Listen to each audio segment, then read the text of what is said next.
Morning. Good morning. How's it going? Good, good. How are you? Good. Which among our sponsors should we talk about for 1 minute before we go on? Let's talk about Need Essentials. Need Essentials, David. The name says it all, as you often say. Just the essentials, whatever you need to get it done. Need Essentials comes through with high quality wetsuits, board shorts, gear. They have a great dry duffel bag. I'm a big fan. Need Essentials. I have been for many, many years, and they've been a part of our show for many, many years. Did the water cool down in San Diego? It got super cold. Crazy, right? I was Yeah, trunking it for, I don't know, a few weeks, and now it's down to 60 again. it's warm back up here. It's Okay, good. yesterday it was like 68. Okay, good. Not only do they provide everything you need, they provide the best entertainment in all of surfing. Lost Track Atlantic, episode 3, debuted last week, and that's available now on all of the interwebs, YouTube. Yeah, I watched it, and I'm a big fan of everything those two gentlemen do, and it's inspiring to sort of lead the nomadic lifestyle. Too late for you. Kind of is. It kind of is. I don't You see gotta be much. you gotta be in your 20s or in retirement. And I don't know how close you are to either of those. Neither of those are ever going to happen. And then so needessentials.com, obviously, wetsuits, outerwear, board shorts, and then also NVS Fins sponsors our show. And I'm going to get a booth for Surf Splendor at the Boardroom Show, which is on September 25th and 26th. And Need Essentials will have some of their fins on display there to showcase. So if you want to swing by the booth, it's mainly just to sell merch for the podcast, t-shirts. But Need Essentials will have some of the fins there because we always talk about them on the show. You mean NVS? NVS. Yes, thank you. So NVS we'll have the especially the C drive fins. I feel like as much as we talk about it, and I actually get feedback from customers or listeners who have tried them saying the same, acknowledging kind of their greatness, but I never see them in the water really. So I think there should be more C drives carving through the lineup. All right. I like it. Fair enough. All right. On to today's show. Yeah, guy. Welcome, everybody. It's Wednesday morning. It's August 11th of the year 2021. The WSL Corona Open in Mexico is happening right now. There are men surfing in their heats in the water down at Barra de la Cruz. And David, good morning. Good morning, Scott. Great to see you. Are you back in the water? Last time we talked, you had taken 2 weeks off due to injury. Yeah, it turned into 3 weeks. I have been in the water the last couple of days, actually doing stand-up paddling to kind of see how my foot feels. And this morning I feel like I could go do it, but I'm concerned I can't even get to my feet after 3 weeks of sitting on my ass. I swear to God, that's a concern of mine. Like, can I even pop up? The fact that your foot's feeling good enough today, is that the reason why you wanted to push our podcast to 11 o'clock? Kind of, but it's actually the waves are crappy here anyway. Okay. But if the tide's so low this morning, there might be some mid-tide or wave here or there. Yeah, at 11. All right. Well, I've got a plumber at 8 and an ultrasound at 11, so my morning is booked. Okay. Yes, I understand. But can you discuss your injury, or does it even matter? I mean, it's a metatarsal ligament strain. Due to what? You got pickleball no, injury? No. But I was talking about this yesterday with a friend of mine because he hurt his knee playing pickleball and I hurt my toe doing yoga. So we're like, which is worse? Like, do you tell people that you got a pickleball injury or a yoga injury? I think they're equally sort of emasculating. Is that the right word? Yeah. No, I mean, it's one word that definitely works. But yeah, okay. Yeah, that was the nice word. So yeah, I hurt my toe doing yoga, actually. Crazy. I overdid it. The male ego gets involved with yoga. I should have been more like a flower, and instead I was trying to be a lion. Yoga is supposed to prevent injuries, and it's also anti-ego. I know. See, that's what they're dealing with. When I walk into those rooms, they're dealing with this guy. Massive ego. Do you do hot Yeah. yoga? I do. How hot? Pretty damn hot, about as hot as you can handle it. I think there's like a 95, there's like an 89, 95, and 105 or something. I don't even know the temperature. Okay. I just know that it's brutally hot, and but it's my friends. I'll give them a shout out at Yoga Tropics in Encinitas, and they're a family-run yoga outfit. I'm a big fan of what they do, and I try to support what they do. And it's one of those classic things. I went back to yoga after getting vaccinated, and I'm like, okay, I'll pony up. I ponied up for, whatever it was, a month for a substantial amount of money. And then 2 sessions in, I hurt myself. I haven't been able to go back. And I'm getting fat. I'm sitting here.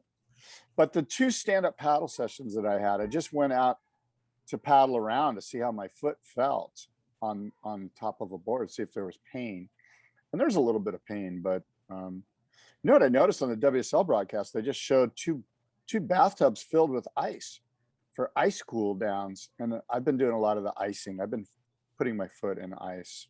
Yeah, that's huge. Or that's hugely beneficial.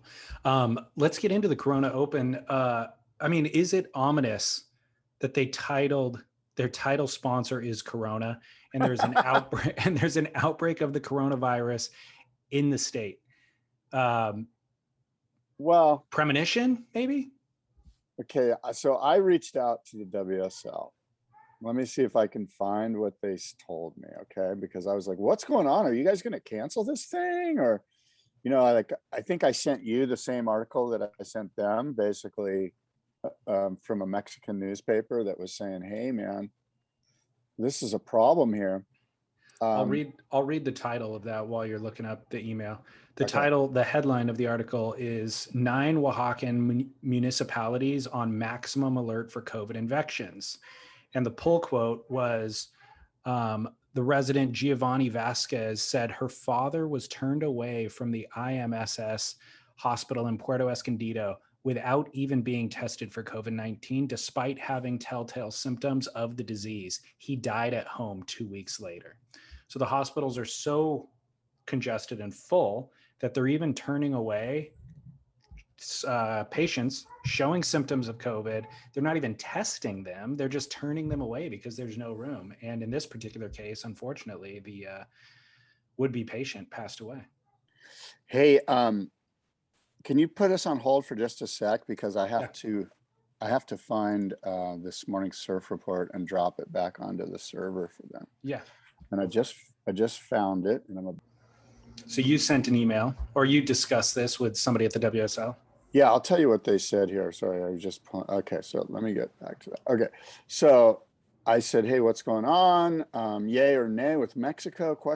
And they said, yeah, it's on as far as I know. Everyone is there. The swell is on the way. Hualtuco and Barra have different jurisdictions than Oaxaca, or to Oaxaca, which is interesting. I think they're all in the state of Oaxaca, but so that refers to the email, the newspaper that you just read about. And he said the situations are better in Hualtuco and Barra, and we're collaborating with local jurisdictions on COVID protocols. So we're good to go so far. And that's all that was said. It was a short.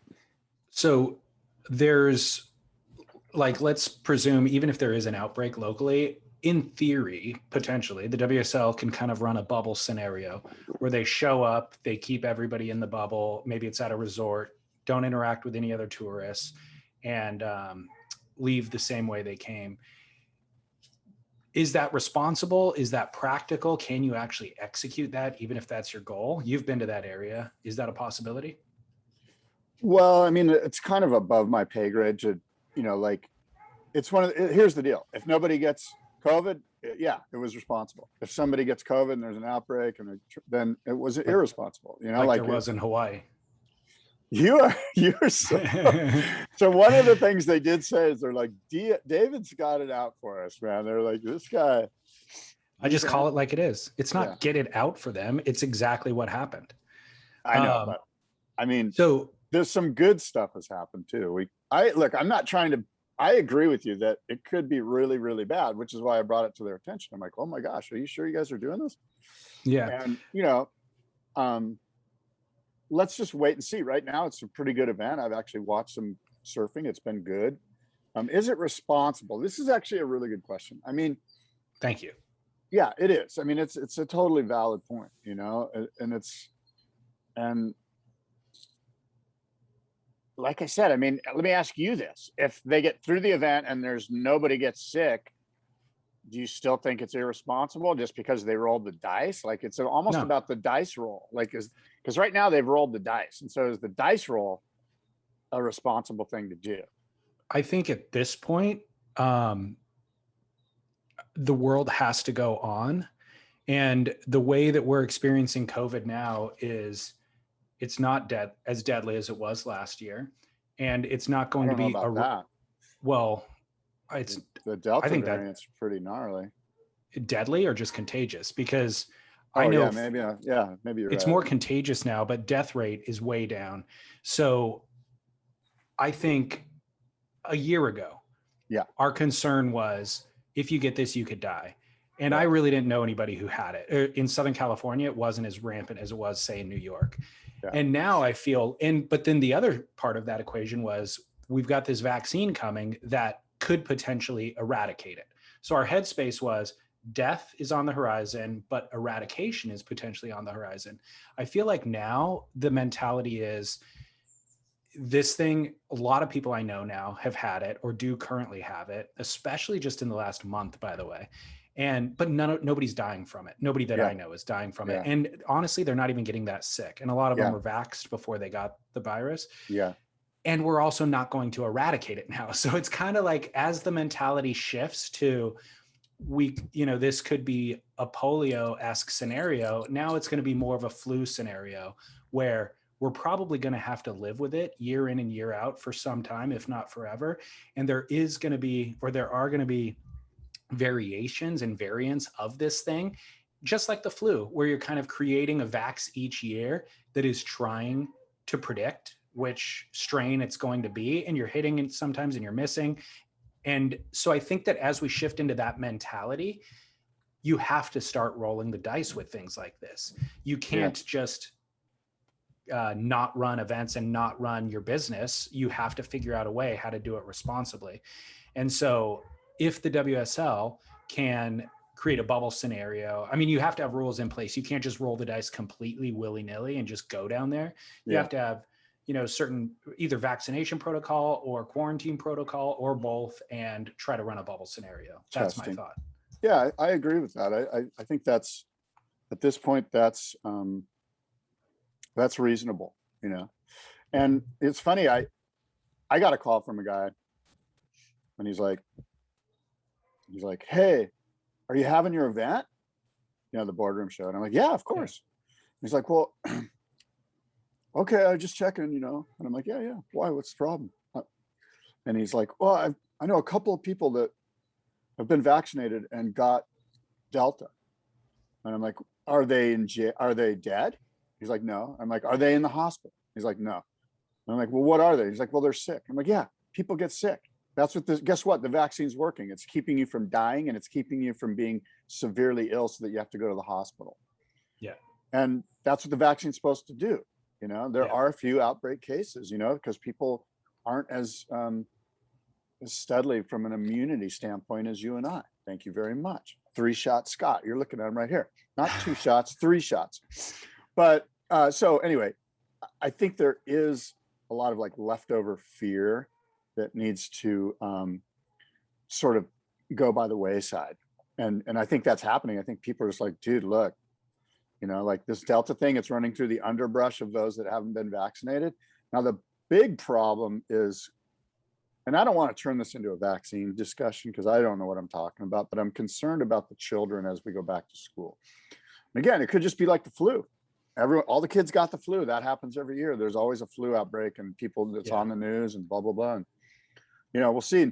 My bigger concern actually is that because the Delta variant is in the society, that it mutates into something much worse. But that's just fear based in, that's just simply hasn't happened. And you talking about the leftover fear that people are experiencing, I think is related to how polarizing the current climate is, whether it's on being perpetuated by the media or social media. It's like if you're either going to die from the disease or, don't take the vaccine at all because the vaccine's going to embed you with government or Bill Gates probes or whatever. And the reality is all common sense has left the room. And so I think the way that you and I have just kind of assessed it is things weren't as extreme, is more accurate. Things weren't as extreme at some point, or, as they seemed to be a year ago. And we're in a middle ground now, and we're trying to get back to a point of livability. And the answer is somewhere in the middle. It's interesting. Since I've been vaccinated, I've received not one, but I've received two overpayment checks from the IRS. They sent me money, the government. So whatever they put in my conspiracy system, theory, it's working great in my regards because the government's sending me money now. Are you saying, is this the new conspiracy? The government is paying you to get vaccinated? No, I'm just saying that, do the math, the correlation is there, So the other detail with COVID as it relates to the WSL is that I was saying last week that the waiting period is only 5 days apart between the end of the Mexico waiting period and the start of the Tahiti waiting period, which doesn't leave enough time for non-vaccinated athletes to get to Tahiti and quarantine before the start of that event. Well, it looks like Mexico is going to run and possibly even complete the event at the beginning of the waiting period, which will now leave a lot more time to get to Tahiti. And especially if Tahiti doesn't run on day one. If it runs later in that 2-week window, then there is time to quarantine.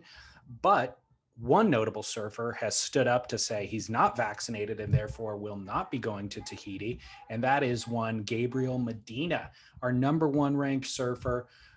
So he actually doesn't even need to go to Tahiti. He's already qualified for the Lowers event anyways, the final day at Lowers.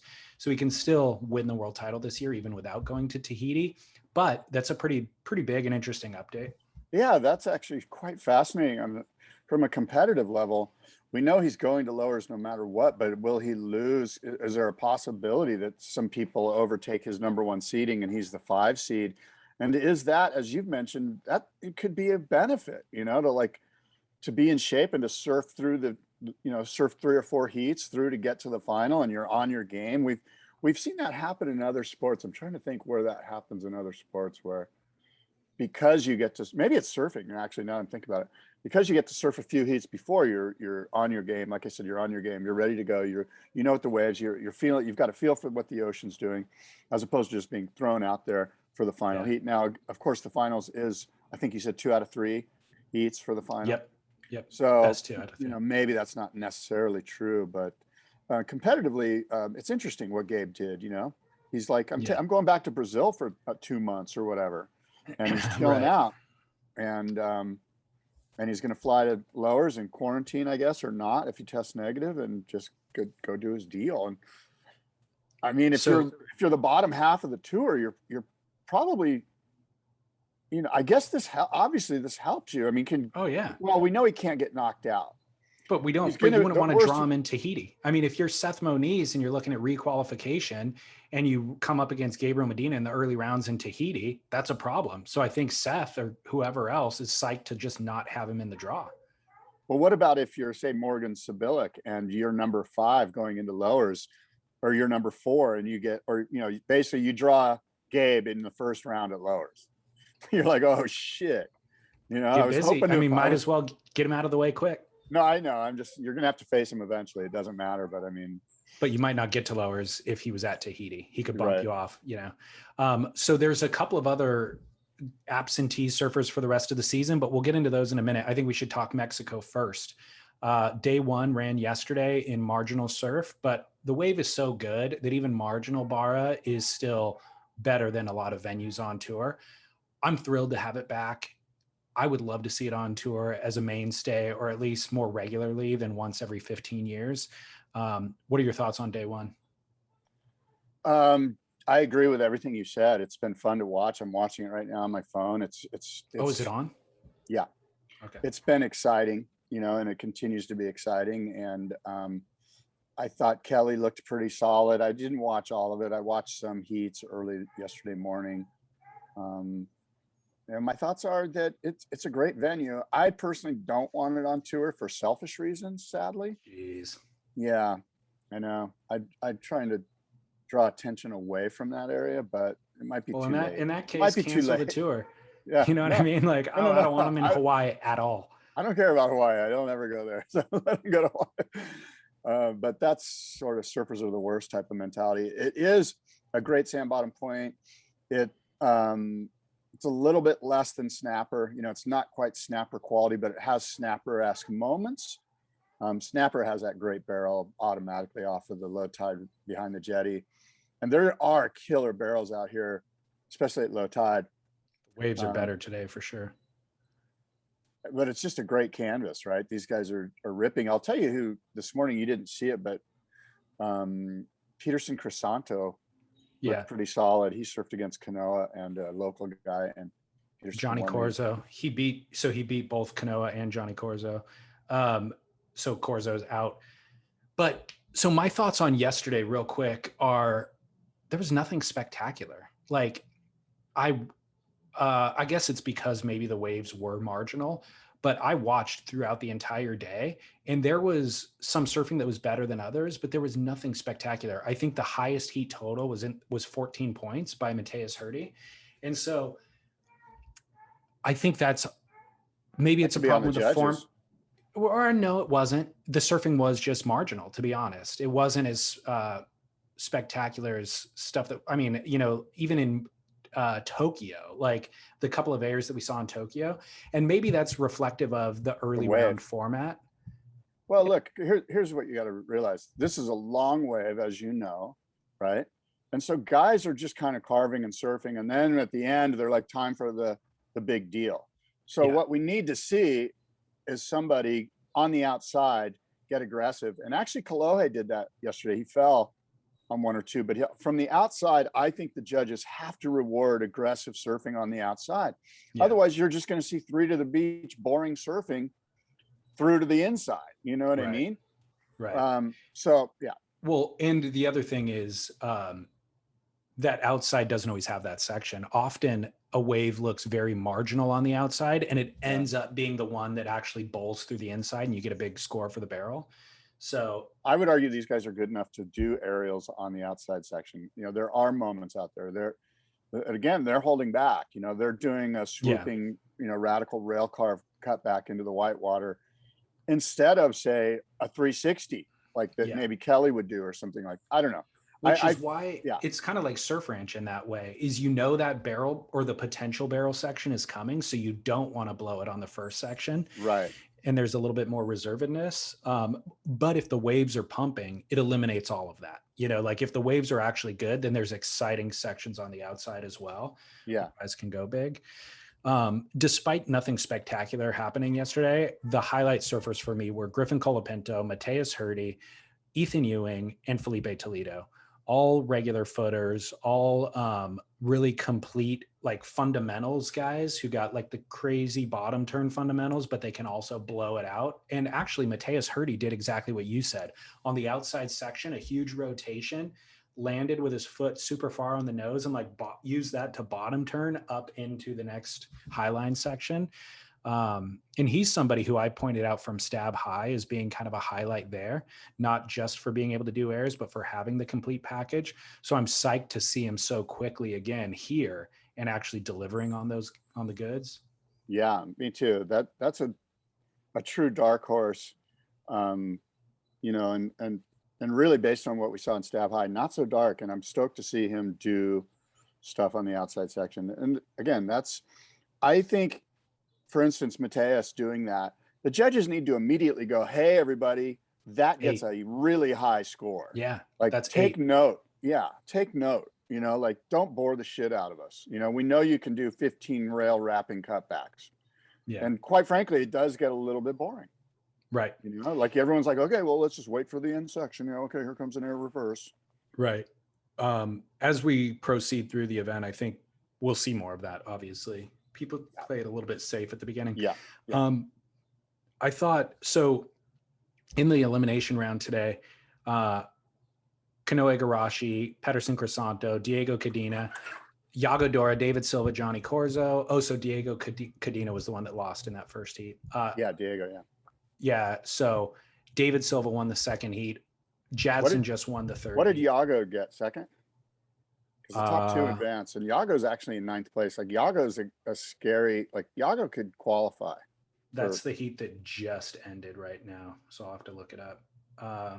Yago's a guy that, I mean, he's got the air game at lowers. Yago could win lower. I mean, any of the top five could win lowers, let's be honest. But yeah, Yago got second, so he's still but in I it. feel like Yago's on the rise, like competitively, like from his minds, more about his mindset. Like he knows he belongs. He knows he can do it. That's the sense that I get. So did Yago get through? Please tell me. Yes, he got through. He finished second, so he gets through. I agree. Yago, especially his wave at Surf Ranch, his left at Surf Ranch was, I thought, probably the best wave surfed in the event, certainly the best left surfed in the event. And so he has moments of brilliance. I don't know that he has the consistency. Like, he's not on the level of Gabriel and Idolo in terms of just tenacity. You know, he seems to be a little more, I don't know, not lethargic, but no, maybe more casual. Polished. Yeah, casual. Exactly. It's more a little more Craig Anderson than which I actually prefer. Like, I do too. As a viewer, like, I'm all for that. And so, but it means he's probably not going to thrive on tour. No, I don't know. Maybe, you know, this all depends on how the judges adapt, you know, like what's wrong with a little style, you know? It's the style is beneficial even for the judges. It's the mindset that you don't have to float the whitewash, every whitewash section 3 times after the ride ends. You know, it's kind of the opposite mindset of Adriana de Souza of like, I'm going to milk every single section of this wave. Yago will highline through a section and go for a bigger turn, you know, or something. So I think it's the mindset. Well, as you mentioned at the start of the segment, it's a great venue. I guess the swell is supposed to pick up is what I'm hearing. Okay, good. Even today, it looks a little bigger and certainly cleaner than yesterday. Yeah, yesterday had some weird wind swell, almost had some like tropical sort of influx into the swell. It was a little disheveled, and today much cleaner. I'm just a thought that I'm just having right now watching Seth Moniz's replay. Yeah. You picked Seth Moniz in your survival league this year for. Hold on, will you do me a favor? I want you to watch Seth here because there's something that I saw in this. Watch at the end. He does a turn when the wave runs off, and I feel like he should stay with this wave right here. Like he should have got barreled. Look at the wave. Yeah. The other angle showed that wave keep going. And I saw Tatiana Weston Webb do that a bunch yesterday. I'm like, why is she doing that turn? Why isn't she like grabbing rail and pulling in? This is a better angle. Because they don't know the venue. Watch this angle. Yeah, watch you're right. The wave. It continues to run off. Just because they don't know the venue, probably. I think it's part of what we were talking about earlier. They're like, oh, I got to do something on the end section. If I just pull in and run off, I'm going to lose points. Well, so the element of a wave like this that I think sometimes gets underlooked by the judges is flow. And so Kelly out there had so much flow and rhythm with the wave. He would never have found himself in that position that Seth was just in. Seth is just going turn after turn after turn, almost regardless of where the slow spots are in the wave. Yeah. And so I don't know how the judges account. I guess speed, power, and flow, that's the flow part. But you see some people where they're just in sync and they're ready to hit the section when the section presents itself, but they're also not always going. You know, they're waiting. And I wonder if the judges see what we just saw and go, you know what? That's not really what the wave dictated. Could have got or if it just totally goes over their head. Maybe it's just me being like, why are you wasting that section? I see a wasted section is all. I think, the judges are maybe going, he did 8 turns versus Matt McGillivray 7. So he deserves more points, you know, if they're 8 equal turns. I don't know. But the other thing that you can't deduct points because they didn't do something, you know, that's a problem with the judging criteria too. Yeah. Well, we'll see. You know, we don't know how the judging's going down here, and it evolves as the event moves through. So back to Seth, though, you used him as your survival pick for event number 1 at Pipeline and lost. Yeah. But it was a good pick. And I'm watching him through this event thinking, God, the kid surfs so good, but he doesn't make heats. You know, It's crazy how good of a surfer you could be and still fail to find your footing. It's got to be demoralizing. Yeah, This is his rookie year or second year? I think second. Yeah, hard to say. It's hard to figure out with COVID, like what's going on. I'm pretty sure it's his second. Well, I'm trying to find where Seth is on the rankings. That's why I'm wondering if this is his rookie year, but look, he's probably way down there. So a couple of big updates from yesterday's event. Jeremy Flores announces his retirement. He will be finishing the season and his entire competitive career at Chopu, the next event, and signing off. What are your thoughts on I never thought I'd say I'm sorry to see Jeremy Flores go. Early in his career, I used to kind of, I wasn't a fan based on, I think, his rookie year at Chopu, and Andy and all those guys were going, let's do it. The swell's coming tomorrow. And there was a vote, and I believe he was one of the ones that voted against doing it. And, Chopu was going to be 10 foot, like the gnarliest Chopu ever. But I feel like you got this story backwards. Maybe I thought Jezza was the guy, one of the few guys willing to do it, and ultimately was the one who paddled out when the event was off.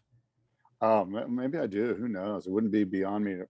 My point is that I was mistaken and I was wrong. I'm a huge Jeremy Flores fan. I have been for the past 5 or 6 years. He's great. He's better out of the water than he is in the water. I agree. And I just want his energy and his honesty, really. And he has some great humility. He'll be the first one to go, you know what? This isn't my spot. I'm surprised I got through this heat. I sucked out there. You know what I mean? Well, despite or kind of mirroring a lot of my sentiments, despite the WSL thinking that I'm anti, according to you and whoever you're talking to, I am not anti, I am pro. But Jezza has mirrored a lot of my sentiments. And this year in Australia, he even said, he's like, this is kind of a joke. And he said it at the wave pool, I think in 2019. I remember screen recording that, where he's like, look, what are we doing here? Like, this is not my venue. These are not I am a championship level athlete, and I'm sitting here surfing waves that were on the QS 20 years ago that I was just eager to get through to go surf on the world tour. And so of course I'm not going to be able to compete with the QS warriors, like, what am I doing here away from my family, essentially, is what he was saying. And so to your point, Jezza's better out of the water than he is in the water. Yeah. Him saying those things that we know a bunch of other people are feeling because they didn't show up in Australia, is great to have a voice of the spectator who is an athlete speaking. So I'm a big fan of Jeremy Flores for those reasons. However, and I'm a big fan of him being such a charger. He's, I think, a 2-time pipe master. Obviously, his performance at Chopu are memorable. However, despite all of those things, he's kind of vanilla in the water. Yeah. Like, that frontside hack is sick, but I've seen it now for 15 years or 10 years on tour. And I don't know that he's really bringing a lot that challenges the top 5 in the world to be better. I think when they draw Jeremy Flores, if the waves are less than 8 feet and barreling at a reef break, they feel like that's a reasonably easy draw for them. And I don't know that we need a lot of those guys on tour like that. So yeah, I would agree. What he brings is a bit of sentimentality. He brings sort of the gray beard. He brings this, we get to root for the guy that's been on tour. It's kind of a fun story. Yeah, he doesn't have the spark that all these young guys have, but he brings sort of that underdog story. So it's, when he does well, marches through, you're never really psyched on his heats, but you're psyched for him. Kind of in a weird way like Jadson, but Jadson's got more spark, Yeah, well, Jeremy made the final, I believe, at Bali, I think it was, a year or two ago. Was it against Kanoa Igarashi in 2019, where Kanoa won. And I really felt like I'd rather have any of these other surfers in this final against Kanoa. And when I went and looked back at Jeremy's heats, he barely got through a bunch of his heats with 6s, like he wasn't getting 8s to make that happen. At Are you sure that was Jeremy? I'm pretty sure. Wasn't it the Panda? William No. Cardoso? Didn't he make the final in Bali? All right. At Uluwatu, when they did it at Uluwatu, I think the previous year he did. Yeah. But it was Jeremy in the like 6-foot barreling Wrights. Right.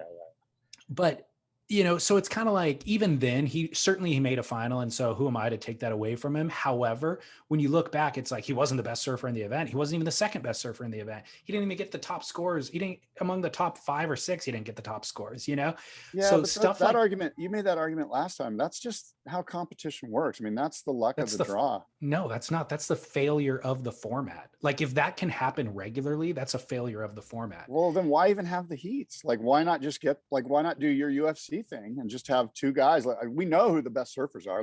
Like, there's 3 guys, like, for that right-hander. Yeah. Actually, maybe there's more. But my point is, you're kind of backing up what I always say. Let's just get rid of the bottom half of the tour. Do we really need to see them? 100%. That's what I'm saying. Put the best surfers in the best waves in the world. Let me ask you this. If we got to the top 16, are you saying there's 16 guys there's 15 guys that are as good as Gabe or Ela? No. There's maybe 4. So now you're saying, using your logic, you're saying, let's just have 4 guys on tour. Because if you want the best guys in the world in the finals, which is what you're saying. Here's what I would think would happen in that scenario. Let's say 5 of those top 15 are phenomenal barrel riders. Let's say 5 of them are like world-class barrel riders. That's 5 Jeremy. of them are 5 of them are world-class aerialists. 5 of them are world-class, let's say, power surfers. And so at any particular venue, those 5 are going to be the ones that thrive.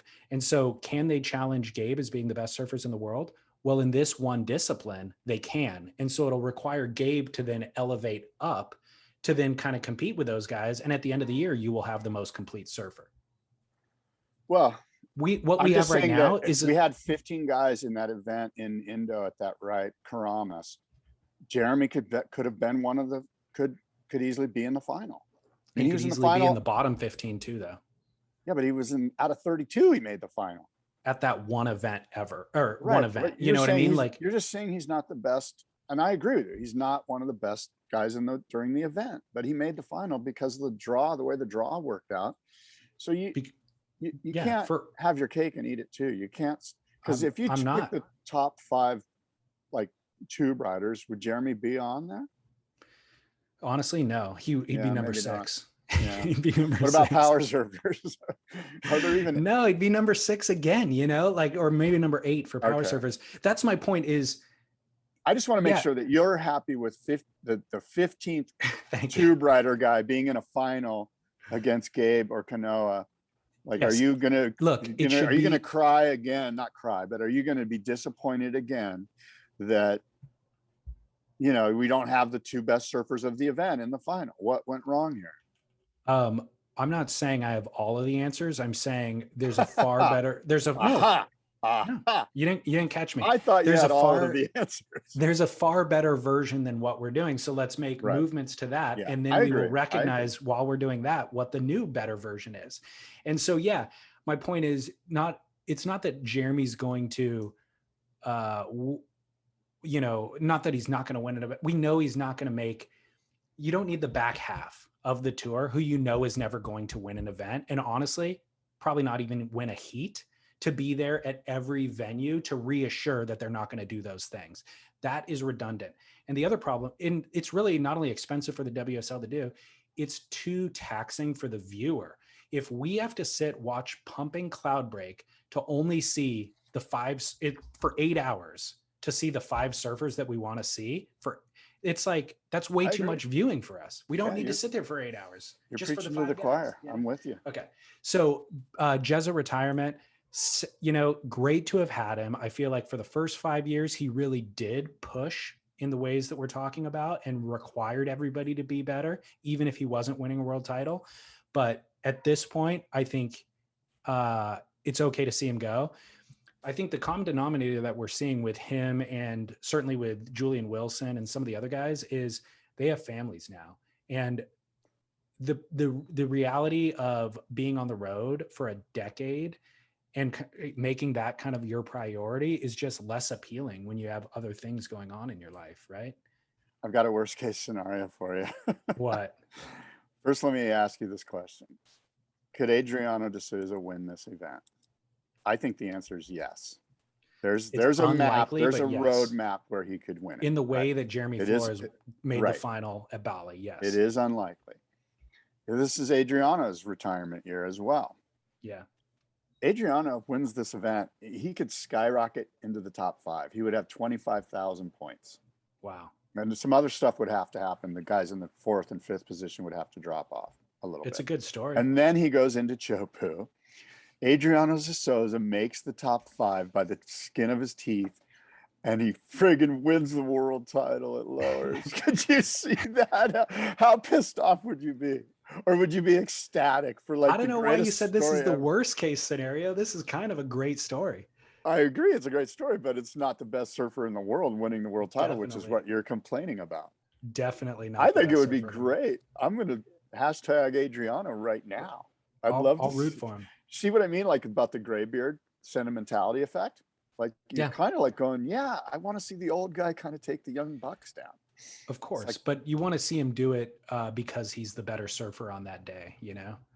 It's like Jorah Mormont in the friggin' ring trying to impress Khaleesi. I'm going to give you some listener feedback or a listener email because it relates to exactly this. He said, hey, I've been enjoying the discourse on various discussions as of late, particularly around the WSL. For someone who has been surfing for over 40 years and been a keen supporter of pro surfing until recently, the current direction of the WSL is profoundly disappointing, and they have indeed found a way to kill off their core audience. But I think you're missing the mark about Gabriel Medina. Despite his lead on tour, I think this is due to the current format and venues rather than him dominating in waves of consequence. Yes, he has won at Pipe and Chopes, but he doesn't necessarily fall into the same league as John Florence, Kelly Slater, and Jack Robinson in those conditions, especially on the rights. You mentioned the other day that it would be unfair to Medina if he lost on finals day. Well, the final event at Pipe has historically resulted in underdogs winning the title. Barton Lynch, Derek Ho, even Kelly Slater have come from behind to win the title on the final day. Medina might be the best competitor out there, but he isn't the best surfer. I generally don't like his surfing despite the aerial antics. Please continue to give the WSL hell and keep them honest. I honestly find the whole pro surfing deal a giant hoax at this stage, purely based on the WSL's mantra of putting the best surfers in average waves. Cheers, Mark. What are your thoughts? Well, Mark brings up some great points. I think all of them are valid. Those are good opinions. Gabe not doing well in waves of consequence that are specifically rights, especially relative to Jack Robinson or the others that he mentioned, John Florence. That could be true. But we've also seen Gabe get insane backside barrels at Backdoor Pipeline. Yeah. Incredible ones. And so I think Gabe Medina is a world-class surfer and world-class competitor in any type waves. I think he would do well at Jaws. And we know he can do good at Narrabeen or Newcastle. Yeah. So I think that's a bit of a stretch. But, I think it's a bit of a stretch. I think it's a bit of a stretch as well. I think he is still a world-class contender at those waves of consequence, but there might be an element of truth about it's more based on his competitive kind of tenacity than it is that kind of raw, natural, I don't know what, that Jack Robinson and John Florence and Kelly Slater have. So it would be better to see them duke it out in those types of waves for finals day than it would be at lowers. Absolutely. Know? It's almost like the three you mentioned are genetically predisposed to be great surfers, and Gabe sort of grinded his way through it. Like Gabe easily could have just been, whatever it is that you are in Brazil, a bricklayer or whatever the hell. Which is also super commendable and incredible. Yeah, I agree. I mean, there's that blue collar kind of thing where you sense that, Gabe had to work extra hard to get to where he is. And did you see Seth Moniz's wave right now? That's I did. Wave? Yeah, I've been watching it. So sick. It's turning on right now. And guess what he did? The last end section. Barrel. Yeah, he didn't do the thing. He did exactly what you told him to do. And then he did the floater and then broke his ankle. Ow. He is coming in. Did he hurt himself? No, the heat's over. Oh, okay. How was the drop? He got barreled on the outside like it snapped. I know. I didn't. It was a gnarly drop too. So what was I going to say about, one more thing about this finals day format. I've had an update through various conversations with listeners in the DMs, and we've figured out a better scenario for the WSL. See, some of my criticism is constructive, Scott. It's not just. No, I know. It's all constructive. It's just painted in there seems to be like a tone of resentment. That's all. Yeah, because I feel like I own this thing. I feel like I own competitive surfing, and they're going in a direction that I'm not agreeing with. In many ways, you're like, we all feel that way. You feel like you own the Iron Throne, but it's not really yours. And so you're on a mission to kind of conquer the Seven Kingdoms or whatever it is. I don't feel that way about any of the surf brands. You know, if Quicksilver makes some decision, I'm like, who cares? I don't know in that. But for whatever reason, because we grew up with it and honestly have been through various administrations, so we've been there longer than all of these administrations other than Dave Prodan. Well, this is the first, underneath all this is the first administration that's kind of like for profit. Like the other ones were like, hey, we'll have a central unifying global entity that is the marshal and stewards this thing forward, and we're just not going to make money. We'll let the brands make money. And now and so that's why I think we're extra sensitive to it, because there's this capitalist side of it that's like, are they making decisions to make money? And if so, is that really what's best for you and I, who have a emotional stake in this thing? Well, anybody at the WSL who feels I'm anti is missing the point entirely, because I want them to make money as well. And so all of these criticisms are in light of, oh my gosh, they're throwing out what's special about this thing. And what's special about this thing is the only way that they're going to grow market share. If it's inauthentic and phony, everybody sees through that, whether you're a core surfer or a Val. So back to finals day format. Here's the updated constructive criticism. Yes. Right now it's scheduled so that if you're the top 5, you get into this event. What it really should be, the way that it should be set up is that if you're mathematically in contention for the world title after the Chopu event, then you get access into finals day. And some years that might be 3 people, some years that might be 7 people. And every year going into pipeline, we've always had that math where it was like, well, Kelly has an outside shot or whatever. So whoever's earned the mathematical access to the title. What? That's not true. There's been many years where they win it in Brazil. The guy takes such a huge lead that they hand the title over before pipeline. Right. Yeah. So in this, if they're going to do a finals day scenario though, then the access into that finals day should only be given to those who have a mathematical chance at winning it.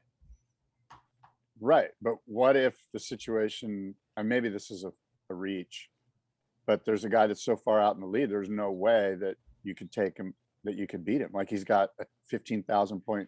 Well, no, he can lose. I agree. That's based on, but this new scenario that they're implementing, the points get washed away on finals day. Everything's equal washed away. Okay. Yeah. So you're not accumulating the points into finals day, but just to get into finals day, you should have to at least qualify mathematically, because the scenario that we're finding ourselves in with this year is that Gabe has such a huge lead. It would be a shame if he then lost to somebody who didn't even have a shot at the title going into that finals day. Yeah. I think that the format could be improved by this mathematics scenario. And certainly some years it might just be 2, but what it'll actually do is their whole idea was to get the best 2 surfers in the world against each other in the final event of the season, like happened in 2019 with Idolo and Gabe in the final at Pipeline. This will ensure that actually happens just through a more kind of fair method, I would say.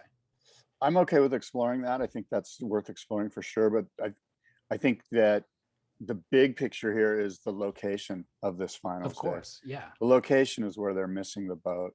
And I spoke with some people at the WSL about this. I'm like, explain to me, because what's interesting is in September, there's not really that many places that are waves of consequence, that like that's the season, because it's at the tail end of the Southern Hemisphere swell season, and it's way too early for the Northern Hemisphere swell season. So you can only look to the Southern Hemisphere, right? And so when you think about that, like of course us here, we think of Mexico or Central America or even South America. But how many waves of consequence are there? I can think of Puerto Escondido. There's another beach break in Central America, in Central Mexico, in the Colima, state of Colima.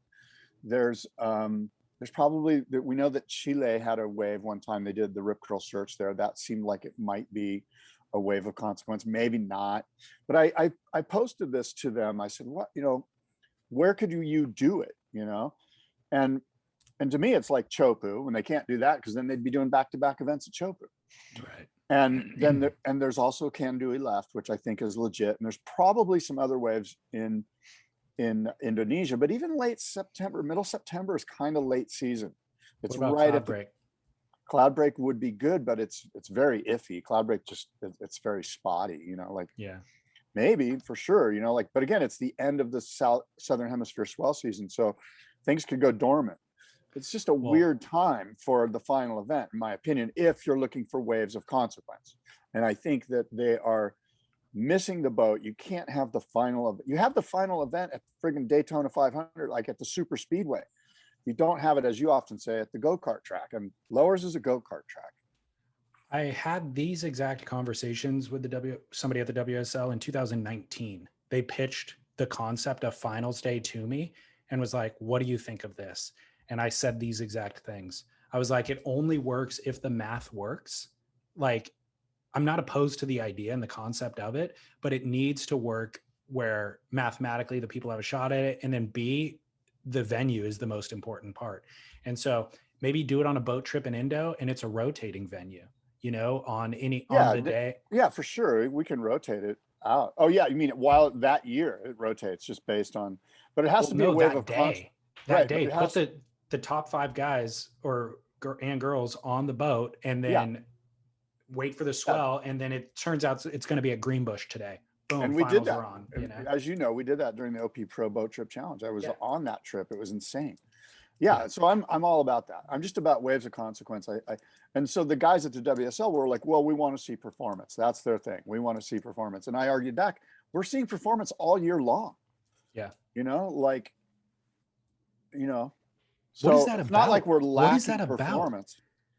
I don't know. Want to see performance on see enough air reverses. Like, let's see the top 5 guys in the world in 8-foot challenging, stomach and throat, crazy deep, 18-second interval gnarly. Like, come on, let's go here. This is pro surfing. Go to any local beach break in Southern California this morning, and whether the waves are big or small, you'll see 13-year-olds doing air reverses. You know what you won't see people doing around the world is dropping in at on 8-footers. 7-4. Yeah, and getting shacked out of their mind. And so, but that's what these level of surfers on the CT can do. So why not go in that direction? By the way, did you see Greg Long's barrel at Puerto Escondido? Oh my gosh, yes. I sent him that. I sent this guy at the WSL that. I'm like, you're telling me that you wouldn't be ecstatic if Gabe Medina was driving through that barrel to win the world title? Yeah. That would be insane. It would make. Why wouldn't you do it at Puerto Escondido? Highlight reels. It would. They are poo-pooing Puerto Escondido as a, for whatever reason, they're not big on Puerto Escondido, and I think it's because they're soft. Yeah, you're anti-WSL. I am not. Okay, maybe. No, I'm not. I love those guys, but I hate them too. No, so you want to hear? You want to hear a non-news story? Yeah. Mikey Wright's retiring. Oh my God. You know what? You and I are retiring from pro surfing too. Did you see that? No. I think I did. But in his post-heat interview, he's like, yeah, I didn't want to step on Jeremy Flores' toes, but I'm also retiring at this event. He said he's not even going to Tahiti, which makes me think he's probably not vaxxed either. Did he have an incredible 6-month career?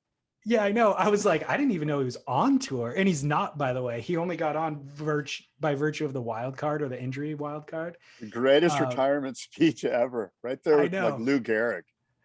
And he's like, well, I'm not actually retiring. I'm just going to obviously focus on free surfing. Competitive surfing isn't really for me. And we're like, yeah, no crap, Mikey. You didn't have to make an announcement. You could have just slowly walked backwards and the camera wouldn't have even followed you. Anyways, sorry to see him go. John, I got a question. Tangential. Is this the end of the John? For a sec? Can you hold on sure. Where are you headed? My dog just barked. Oh, okay. Okay, John. So welcome back to the show, Scott. Yeah. Why do So you make John, fun of my breaks? Sometimes I have to use the restroom. I notice because you're making fun of it's an indicator of your age, so it's funny. what going urinating is an indication of age. What are you talking? Urinate, the frequency is an indicator of age. Oh, the frequency. You should see Um, the flow rate. You'd be really disappointed. my question is regarding John John. So John John announced that he's going to be sitting out for the rest of the season. This is not news. He announced this 2 or 3 weeks ago, Yeah. and it's due to injury. But my question is this the end of the John John era? I wouldn't surprise me. Even if he competes some more, it seems like there's a lack of it seems he's as like disengaged as we are almost. You know what I mean?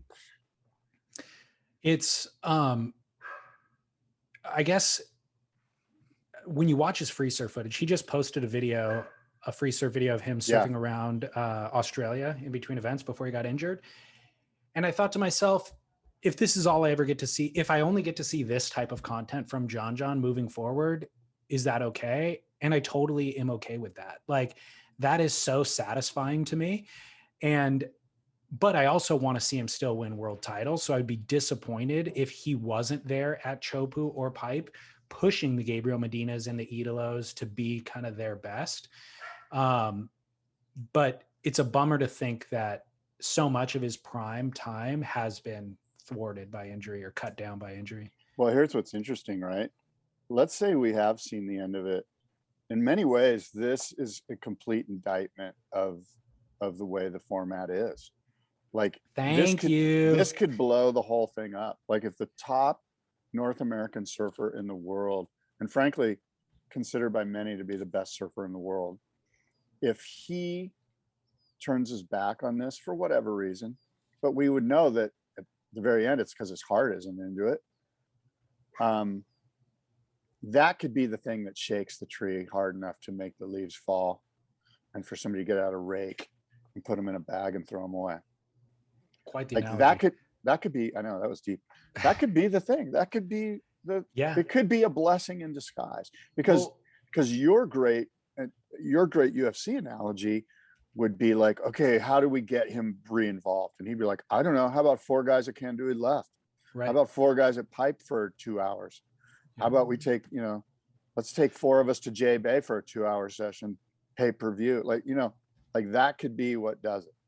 So following that logic, how much of the retirements that we're seeing, this mass exodus that we're seeing this year on tour, is related to exactly that?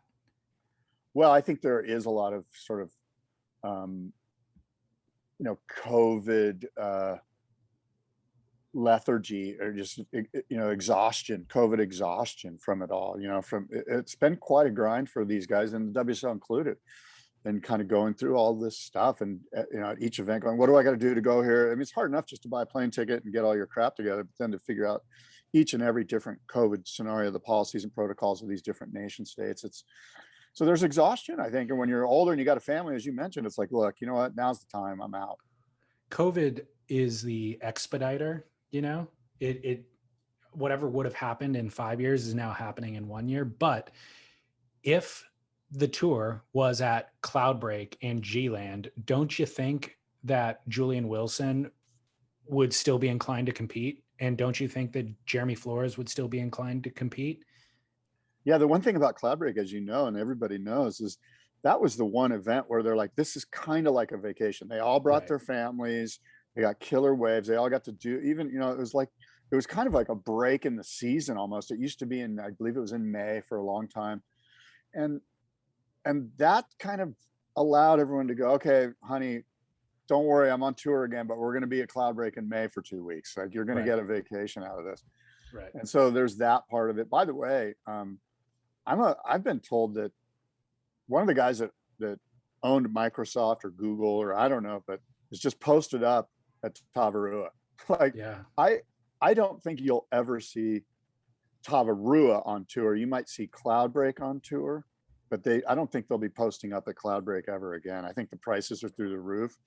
And I bet next door at Nomotu, the prices are through the roof. And there's just too many rich people that have just gone to Fiji and just, like, it's over. So I don't think wonder- you'll see Cloudbreak on the WSL tour ever again. I wonder if that's related to why it got bumped off. I heard that there's a guy that's just posted up, was rented the island for a year. So like to them, it's like, how much do you need? $1.5 million for the year? Done. Or whatever it is. I don't even know, what the number is, but yeah. Well, that's really interesting. But that happened obviously during COVID or after COVID, and they canceled that stop before COVID. Right. So I'm wondering if the pricing was the reason or not. Moving on from this Mexico event, obviously we're just starting day 2 now, so there's a lot more to come, and we'll revisit that next week on Spit. But how about the new schedule? Did you? Oh, we didn't talk about that? No, I haven't. You and I haven't. Oh. I don't think so. We did. They announced the 2022 schedule. Yeah, I'm Pipeline, Sunset. Yeah, go ahead. Pipeline, Sunset, Paniche, Bells, Margaret. Then we're going to do the mid-season cut, which goes from 36 men down to 24, 18 women down to 12. This is a good thing. And after that cut, there will be G-Land, Trestles, Sakurama, Jeffreys Bay, Chopu, and then the final 5 surfers will surf in the Rip Curl WSL finals at a location to be announced. After that cut, though, for anybody who didn't make the cut, they can participate in a Challenger series of events. And I think there's 8 stops for that Challenger series, and then potentially requalify for the 2023 CT season. So rather than spending a full year off tour trying to requalify for the next season, this way you can kind of jump right back on tour the following season. Yeah, it's interesting. They should call this mid-season cut the Spit podcast cut, probably. Thank you. Feels like they were listening to us and they're like, for God's. And by the way, we're not the only ones that have been chiming loudly to cut the amount of surfers on tour. But yeah, I'm looking at the tour. It looks pretty exciting. The Brazil event is a bummer, to be frank, but I do think that they need an event in Brazil. I'm not sure that that's the best location. In my opinion, they should go to that island. But I know that's probably Fernando. An expense. Yeah, that's probably an expense, but that seems like you get away from all of the Rio vibe. And I think the surfers are over it. Totally. It's a literal safety concern. Yeah. Aside from COVID.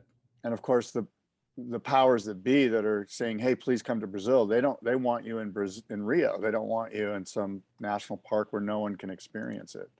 Exactly. So, the point of going to Brazil is the circus, is the interacting with the fans. And that's why you and I have a problem with the Brazil stop. It's not Brazil, it's the location. It kind of is Brazil, though, to be honest, because it's the people that have created the safety concern for the surfers. So Connor Coffin and Carissa Moore saw somebody get shot at a gas station. Michelle Perez got thrown into a van to be kidnapped, believe it or not. I'm sorry to laugh, but that sounds like it's out of a script. I mean, it's crazy. The stories are insane. So he was able to escape the van when they pulled up to a stoplight. I mean, if you're going to kidnap anybody, you shouldn't kidnap the Spartan. You should probably go for some of a little more live. Who would you get? Like athlete. Mike, who was the? I'm not even gonna comment on who you should kidnap. Okay. Come on, that's a good question for our listeners to chime in on. So Michelle thankfully got out of that scenario, escaped his captors. Years ago, Shane Dorian at the event down there was held up at gunpoint, put on his knees with a gun to the back of his head and his surfboard. He was walking down to the beach with 2 surfboards, one under each arm. Kidnapper pulled a gun, stuck it to the back of his head, said, "Get on your knees," and then took his surfboards and said, "Count to 100." And Shane Dorian did, opened his eyes, and the captor was gone. So that was These are great stories. These are the untold stories of the Rio Pro. We need to get a documentary on these things. By the way, imagine if you're like, okay, I'm going to kidnap a surfer who's a small guy. And you're like, look at that ginger there, Mick Campbell. Let's go get him. If you kidnap Mick Campbell, it would not be good for you. You would probably Ginger Ninja. You would be gone. Mick Campbell, he'd think you got the right guy, and Mick Campbell would break out some dragon glass and just go Richter on your ass. So these are legitimate concerns for the athletes. Yeah, but I mean, that's not going to happen at Fernando D. whatever exactly. that national park. So I'm just saying, go Exactly. there. Like, don't go to Rio. Yeah. Yeah. Well, Sakurama is a crappy wave anyways, no offense. So that's kind of No that's offense. that's kind of a bad choice for the location no matter what. Yeah. I'm happy with all the other stops. I'm fine with Paniche. You know, Bell's it's not the greatest wave in Australia, but whatever. I don't mind seeing it on there. Margaret River has become one of the great stops on tour when we saw what Felipe did this previous year and what John's done the previous 2 years. G-Land is a thrill to have back. Trestles, I'm fine with being on tour. It's not a great finals day venue, but I'm fine with that mid-season because we do want a rippable wave somewhere and we don't have Snapper anymore. So I like it. You know, there was some discussion about the Pipeline Masters, and I've learned that it has actually been renamed. The CT stop for Pipeline is going to be called the Pipeline Pro. Actually, the Billabong Bro Pipeline. Okay, yeah, Billabong. The QS stop is going to be called Billabong Pro, and then the CT one is Billabong Pro Pipeline. Right, and that's because Vans, the Triple Crown that they own, the trademark to, is apparently going to do something with the Pipeline Masters name, whether they're going to do, again, a digital version of the Triple Crown like they did last time where you uploaded clips of yourself. That's yet to be determined. I don't know what they're doing with that, but what are your thoughts on that? Is the legacy of the Pipeline Masters, it's basically gone as far as a competitive framework for which we would see, incredible performances going down. So the brand Pipe Masters is now not on tour anymore, but the Pipeline event still is. I don't really care. I understand kind of the concern and the point maybe that you're making, but it's not the end of the world. As long as they have a CT event there, that's what's important. I would agree. It's going to be about the competition, not the name. And that's proven out when you think about the Vulcan Pipe Pro. Some of the great competition that we've seen there over the years. So totally. Did you catch up with Stab High episode 3 last week? I have not. I've been, I haven't seen any of the Stab High since the last time we talked. I'll give you 2 highlights real quickly that will apply whether or not you've seen it. Aaron Brooks, the young goofy footer, 13-year-old goofy footer who is potentially going to win the event and has won the event in the past. She does this backside rotation air that's sick, and she lands it and gets a big score. But what I thought was we were talking previously about the behind the scenes discussions being kind of the biggest value of this event, where the judges are kind of discussing how they come to a score. This applies for talking to the surfers as well. And one thing that Erin says about doing that backside rotation is she has probably attempted it 1,000 times. Okay. She's like, I've been doing that. I've been trying that forever. I've literally tried it 1,000 times. And that was definitely the biggest one and the cleanest one that I've ever done. And it happens to be on camera, thankfully. And it happens to be during Stab High, thankfully. And I just thought to myself, and I'll ask you this, when was the last time you practiced something 1,000 times? Never? Yeah. I don't, at that point, at some point, it's not practice anymore. You're just doing it, you know? I mean, I was really astonished and admired the commitment to, I mean, in surfing, I don't practice anything. I just go out there and I kind of go through the motions and I try to enact these kind of fundamentals. But the idea of practicing something and doing it 1,000 times is the difference between this level of an athlete, the 13-year-old Aaron Brooks, versus me. You know, like that commitment to getting better is astonishing and admirable. And I found it almost inspirational, where it was like, man, yeah, I would like to do an air in surfing. Why haven't I? Oh, it's because I don't practice it. I should go out there and actually try to do something, you know? Yeah, this kind of reminds me of the Major League Baseball player, John Kruk, when he was asked by a reporter something or another. He said, look, we're not athletes, we're ball players. And that's kind of where I come on this one. Like, I'm not an athlete, I'm a surfer. I'm not practicing, I'm not going out. I'm trying to get away from practicing. I'm trying to go out there and enjoy the ocean and catch some waves get in touch with whatever it is I'm trying to get in touch with. And practicing to me, okay, yeah, competitively, I get it. And I'm not poo-pooing anything about it. I'm just saying, me personally, I'm not an athlete. And with regards to surfing, I'm a surfer. I go surfing, and there's a big difference. And so practicing goes completely against what I consider surfing to be. You know what I got out of that? What? Scott Bass hates 13-year-old girls. They surf better than me, so I have to be against them because my ego is threatened. I agree with you, though. That's my philosophy on surfing has been very similar to yours, but watching her, I realized I think I could still enjoy it and engage in it more. The other behind the scenes thing that I thought was fantastic was behind the scenes with Charlie Rodrigues. Now, do you know who Charlie Rodrigues is? No. This is why Stab is great. We've been calling him Charlie Medina for 10 years. Oh. He's Gabriel's stepdad, which of course his name wouldn't be Medina if he's Gabriel's stepdad, I guess, unless Gabe took his name. But his name is Charlie Rodrigues. Thank you, Stab. But Charlie is on this trip with... Isn't he a singer? Like, wasn't he a famous singer down in South Africa? No. Charlie's on this trip with Sophia Medina, which is Gabriel's younger sister. Oh. And so Charlie obviously is not coaching Gabe as of the beginning of this season, and traveling with him. And he's focusing all of his efforts now on traveling with the younger sister, Sophia.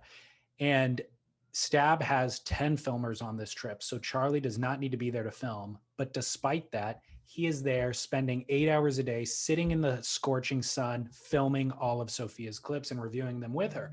And not only is that incredible, they interview him. It's a short interview and it's kind of off the cuff. And it's actually Nathan Fletcher who's just commending Charlie. Like, man, this is incredible that you're here doing all this hard work. And Charlie's like, honestly, this is what I was born for. Like, I am thrilled for the opportunity. The fact that I even find myself in this situation of being able to spend my life on the beach with my kids, thriving at what they're doing, is an honor. So the sun is not going to stop me from doing this, you know? And these behind the scenes, it was a 1 minute, 90-second little conversation. And I got more from Charlie than I had gotten from the previous 10 years that I've seen him on tour, or 8 years or whatever it's been. And that was a real highlight of episode 3. All right. Fair enough. You're pro Charlie Rodrigues. I loved it. He sounds like a dedicated father. Yeah. This is good. Yeah. Notice how all of my conversations are seen through the filter of fatherhood now? Yeah. Right. Fatherhood's great, man. You're stoked. Must-see moments, Dukes, Kooks? Gosh. I think we have discussed my Duke already. I don't know. Search. Yeah, I don't know who it is. Forget it. I don't have a Duke. I've got a must-see moment, and it's Dane Reynolds' latest film. Gosh, I'll look. Reynolds. Who's Dane Reynolds? Well, he was the James Dean of the surf world for a good, I don't know, 15 years, 6 years, 8 years, maybe at the most. And we love Dane. We love Dane. Disappeared into kind of fatherhood once again, but has actually come back recently to shine a light on all of the other young up and coming surfers out of Ventura County who don't have a surf industry to support them. He's created a video series called Chapter 11. Chapter11.tv is the website. Yeah. It's a bunch of short films, and he just released the 11th episode or installment of the series. It's 16 minutes long. Scott Bass, I will implore you to go and watch it right now. It's a lot of Dane surfing as well, but it's lo-fi. I mean, honestly, they are putting out some of the best content consistently, right up there with the Torn Martin and Ishka stuff, but a very, very different vibe. And it's just shredding, high performance shortboard shredding. You watch it and you think, I got to go pick up my thruster and try to do that, you know, just try to blow the back out of one section today. It's incredible. You and I have commended Dane for his new, 3.0, Dane Reynolds 3.0 or whatever it is. And I'm stoked on him. I mean, you and I love it when he actually provides so much insight. He's kind of like one of those guys where as much as I love watching him surf, I'm kind of like hearing what he has to say, because I think he's got some pretty deep insight, even though he sort of beats around the bush. He's not super forthcoming all the time, but I'm a fan. I'm interested. Yeah, I'm trying to think. I don't fully agree with you. I'm always interested to hear what he has to say. I don't think it's always as profound as the surf world gives him credit for. I think like the James Dean analogy that I made, it's like his mystery and aloofness actually adds weight to then when he does say something, people are just like, did you hear what Dane said? And they're analyzing every aspect of it. And I'm like, I think it was just off the cuff. Yeah, exactly. Like, or he's, things that we've discussed for hours ad nauseum for 6 months. Oh yeah, he just recapped that in 3 sentences, but we've been touching on that or excavating it for Maybe months that's now. An indictment on us more than an indictment on Dane. It's just not necessarily a fresh new comment that he's necessarily making all the time, but Right. but I'm a fan of his, just like anyways, especially of his surfing. The other thing that I like about this video series is that it's so relatable. This feels, and maybe it's for me because it's Southern California, but when I was growing up watching tropical footage of Frankie Oberholzer and Tom Curran, wherever at in Indonesia, Awesome. and like barreling perfect reef break waves. It was aspirational, like, oh, I hope I can go there one day. But then when the Lost videos came around and it's everybody in black wetsuits with booties surfing muddy looking water with terrible lighting, I was like, oh, this is what I should be trying to do, is surf like these guys. And that's what Dane Reynolds stuff reminds me of.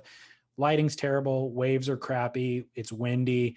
How do you smash into a flat, crappy section? And that's what I'm more likely going to be doing. So that's why I like it. Fair enough. That makes tons of sense. Chapter 11.tv, must see moment. I've got a kook, Scott, that I'm almost apprehensive to end the show on, but it's a story. Oh, okay. What is it? Santa Barbara Surf School. This just broke this morning at 6:30 a.m. Oh. Do you know what it is? Did he get convicted? No, Santa Barbara Surf School owner arrested. Oh, arrested. I thought he was already arrested. In 2 murders of his 2 young children in Mexico. Oh my God. This is a different story. This is a horrendous story. A California surf school owner was arrested on suspicion of stabbing to death his 2 children in Mexico. Matthew Taylor Coleman, 40, of Santa Barbara, was detained by U.S. Customs and Border Protection agents at the crossing at San Isidro. Ultimately, I'll save you the gory details. His kids were 3 and 1, and they were found stabbed to death in a Rosarito hotel. Holy shit. So that's horrible. Do you know this guy, Matt Coleman? Never heard of him, but he founded a surf school in Santa Barbara. They didn't give the name of the surf school. This is on CBSlocal.com. Yeah, I'm looking at it right now. Brutal. Gnarly. Yeah, really gnarly. So on that note, Scott, it looks familiar. So great show. Enjoy the rest of Mexico. I will see you and listeners at the Boardroom Show in September. That is 1 month and 2 weeks away. You went to Point Loma University, got a master's at UCSB, born and raised in Santa Barbara. Tickets are available on Boardroom. Okay, yeah. No. Hey, here's the deal. The Boardroom Show presented by US Blanks, September 25th and 26th. The tickets are available right now. You can get tickets, and tickets are going crazy. Like, we've been having great ticket sales. I'm super excited about it all. And we've got a great show. It's just going to be a great show. And we're actually live streaming it, right? If you're not, if like you're a global listener in, wherever, New Zealand or Australia or somewhere in Europe or wherever you are, we're going to live stream parts of the show on Saturday and Sunday. And then, of course, loop that live stream so you can watch it. And all that's going to take place on Surfline. And I believe Magic Seaweed is as well. And awesome. boardroomshow.com for tickets. Go get there now. I'm looking forward to going. I'm looking forward to seeing you. Looking forward to seeing Pat Rawson and all of those iconic shapers. Did you, just a total side note, I texted you and said you should watch episode 3 of 100-Foot Wave with Garrett McNamara. Have you gotten into it yet? No, you know what? Okay. As you can tell by my references today, I'm on a Game of Thrones binge. I never watched Game of Thrones, so I'm actually at the last season of Game of Thrones. It's quite exhausting and quite fascinating. What a great show they put on there on HBO. Well, when you are finished with that, watch a real Spartan combating real live dragons and monsters off the coast of Portugal. 100-Foot Wave, Garrett McNamara. Not a paid advertisement, but episode 3 I really, really liked. Okay, I'm going to check it out. I've heard great things about it from you and from many others, frankly. It's really well done, actually. Yeah, good. Okay. Okay. Well, David, until next time, adios and aloha.